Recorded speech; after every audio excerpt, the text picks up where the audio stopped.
Good morning, friends. Today the topic is gas welding or we can say it oxy-acetylene welding.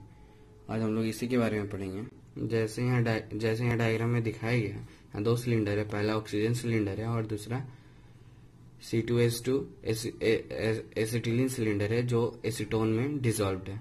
Oxygen का cylinder जो है उसमें 15 megapascal होता है और जो एसीटोन का सिलेंडर है उसमें 1.5 मेगापास्कल होता है। ओके, ये जो दोनों है एक पाइप से कनेक्टेड है और ये दोनों पाइप वेल्डिंग टॉर्च से कनेक्टेड है। ये जो मिक्सिंग चैम्बर होता है बोलते हैं इसको, यहाँ से एसीटोन आता है और यहाँ से ऑक्सीजन और दोनों यहाँ पे प्रॉपर मिक्सड होते हैं। और ये वेल्डिंग टॉर्च के हेल्प से जहां मुझे वेल्डिंग करना होता है वहां पे हम लोग इसको फॉल कर देते हैं। ओके, अब ड्यूरिंग द मिक्सन और ड्यूरिंग द वेल्डिंग यहाँ पे दो तरह के रिएक्शंस होते हैं। पहला रिएक्शन प्राइमरी रिएक्शन और दूसरा सेकेंडरी रिएक्शन।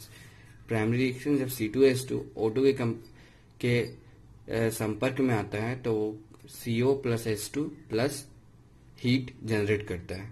ओके, और सेकेंडरी रिएक्शन ये जो 2CO प्लस H2 मिलके जब इन्वायरमेंट के कांटेक्ट में आता है तो CO2 plus H2 plus delta H2 और हीट को जनरेट करता है।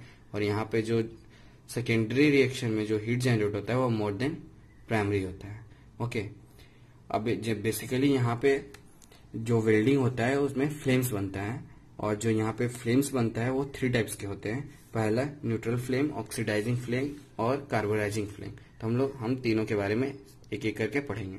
पहला न्यूट्रल फ्लेम, जब ऑक्सीजन और एसिटिलीन C2H2 का रेशियो 1.1 हो या उससे ज्यादा हो तो उसको हम लोग ज्यादा नहीं, उसके लगभग 1.1 के बराबर हो तो हम लोग न्यूट्रल फ्लेम बोलेंगे और 1 के करीब हो। ये जनरली जो यूज होगा वो माइल्ड स्टील के लिए यूज होता है। यहाँ पे हम डायग्राम में देख सकते हैं।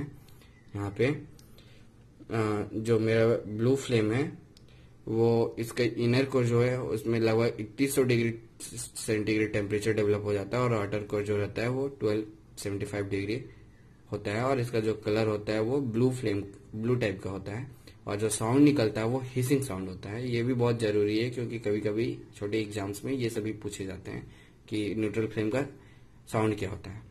दूसरा जो है मेरा वो है ऑक्सीडाइजिंग फ्लेम। इसमें O2 प्लस C2H2 का जो रेशियो होता है 1.15 टू 1.5 होता है और ये जो यूज किया जाता है कॉपर, जिंक और ब्रास के लिए यूज किया जाता है जनरली।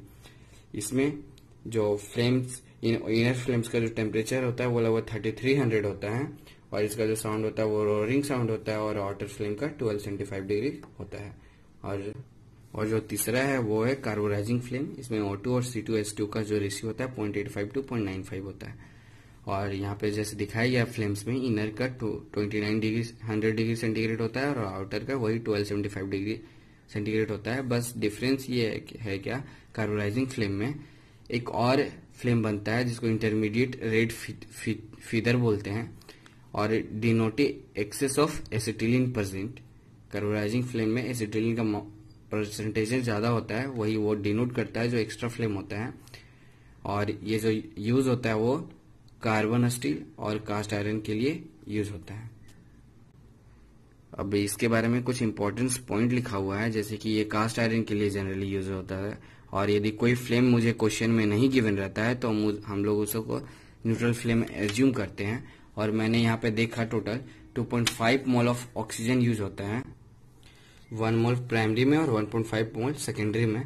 तो जो 1 मोल यूज होता है वो मुझे सिलेंडर से मिलता है और यहाँ पे जो 1.5 मोल यूज होता है वो मुझे एटमॉस्फेयर से मिलता है। ये टोटल गैस वेल्डिंग के बारे में हुआ।